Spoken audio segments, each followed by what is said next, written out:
Hey everybody, my name is Pat Cohan with Cohan Content, and we just finished up the editing on the 2025 GADA Today Conference, and we thought it would be really fun for this episode of the GADA Today to share with you some of the clips from sessions like branding and publicizing your program, the legal year in review, managing the media requests in today's climate, navigating unruly fans, pregame emergency preparedness, do's and don'ts of the first-year athletic director, the AD's role in the single school district, and clips from our keynotes with NIAAA President-elect Dustin Smith, as well as the NIAAA's Executive Director, Phil Reisman. Now, before we dive into all those clips, we do want to thank the partner in this episode, and that's the Band Communication app. Thanks so much for having our team out there in Athens this year. We enjoyed it, and we hope you enjoy this episode of the GADA Today.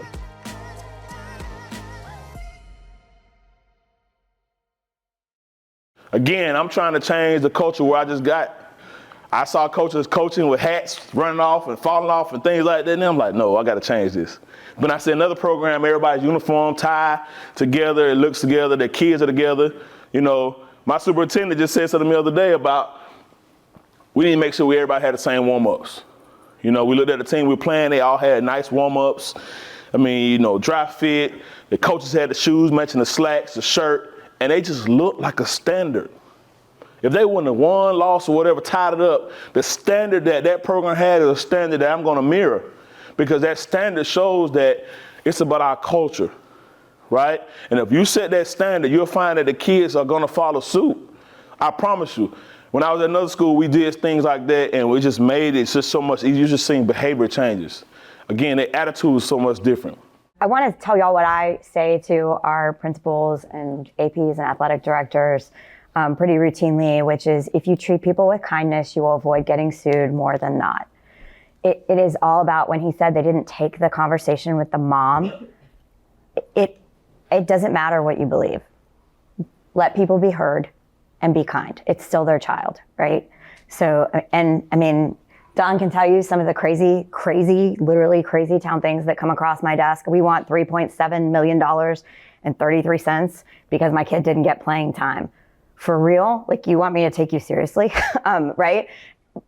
I get on the phone, as we all need to do, and I listen, and I go through and I do an investigation, and, you know, more than 9 times out of 10 it's closed, but I've let the person be heard, and so then hopefully they don't go to the next step.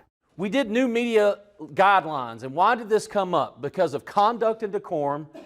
We wanted to have an official process in obtaining media pass for game day. Now, I will tell you that our number one concern is football, followed by basketball.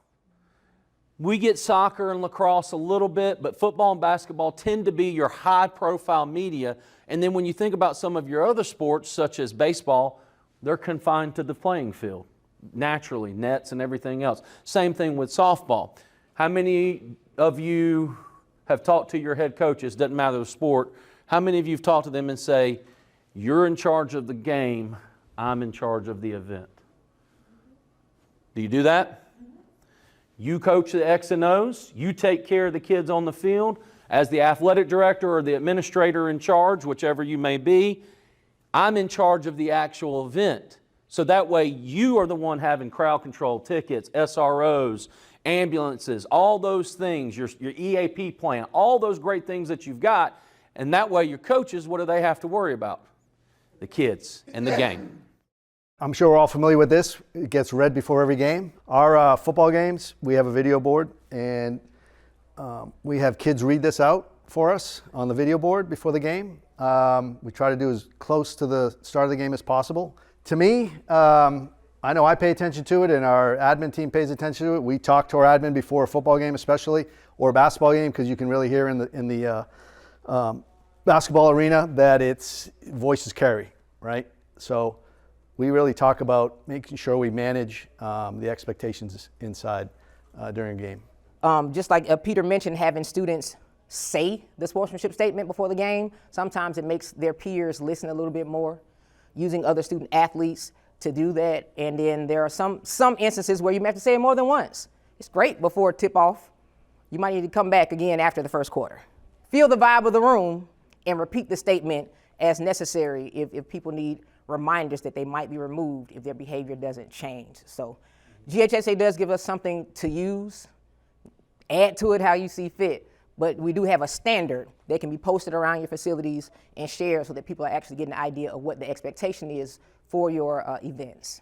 Sometimes we get into our mode at a game and we're in our lane and we're in our mode and we forget all those people that are in the stands, that if something occurred, we have to hope that they know exactly what to do unless our team is well prepared. And that's what this is all about. So again, preparedness is not just about preparing for a weather emergency or some other type of emergency, but also just preparing to make sure the environment is protected. So using the right gate to enter through, making sure you don't have that crossover, prevention of things that you don't want to happen, protecting the integrity of the game environment. And that has to be communicated out prior, right? You've got to send that out in your visiting team letter. You've got to be very clear about that to make sure. So the next thing that we're going to talk about is telling your story, right? When you build your network of ADs, that's for support, right? That's some people that you want to talk to, bounce ideas off and things like that. But there's a whole nother network that you need to build within your building, right? We all know it is very easy in this job to sit down at our desk and begin working, and before we know it, it's 3 o'clock. Our day can turn into that very, very quickly. Or you decide to walk out and just tour facilities, and all of a sudden your pole vault pit is flipped over, and now you're out there for a couple of hours trying to get that stuff fixed, right, and go through. That's our day, right? We can say what we want about our day, but we really don't know what we're getting into until we walk in the door, right, and go through. So get out in your building, because if you're not out in your building and you're not telling your story, you're going to allow someone else to tell your story. You're going to allow the people who don't see your work to talk about what you do. So finances, and this is one, and for us, when our revenue sports play, that money comes into the athletic department. And then what we do with it from there, the way we do it, is those revenue sports, they keep 80% of their gates. Out of that 80%, they pay for their umpires, they pay any security that we have to have for that, and they pay their ticket takers. And then after that, they keep it. The other 20% comes into a general athletics account, which is then used for me to distribute out to budget stuff for our track team. We don't have a track, we have a track, but we can't host meets. So they get money. Swim team, they get money. A golf team, things like those non-revenue sports, that's what I use that other 20% for. Then they also have, they're going to fundraise for their own teams and things like that. Be you. Where you're at, be you. I get told that so many times, we need you to be Dustin.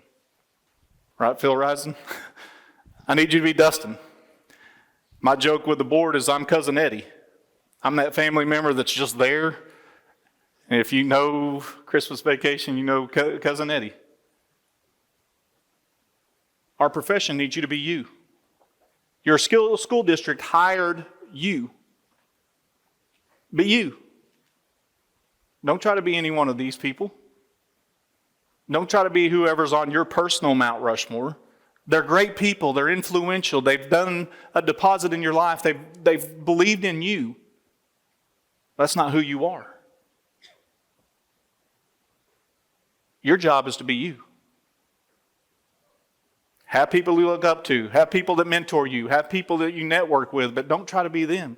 Profile of Athletic Administration. We put together a booklet about 2 years ago. We've had it too long, but we updated it. And here's all I'm going to say about this. If you don't have it and you need it, because here's where I think you need to take it. You need to get 10 copies. Email Kathy Donaldson, my administrative assistant. She'll mail you 10 copies. Go to your school board meeting and lay those in front of your school board members. Share them with your superintendent and whatever. This profile of athletic administration covers all the standards. And it also offers evaluation instruments, because for most of us, me included, I was evaluated on an assistant principal's evaluation instrument.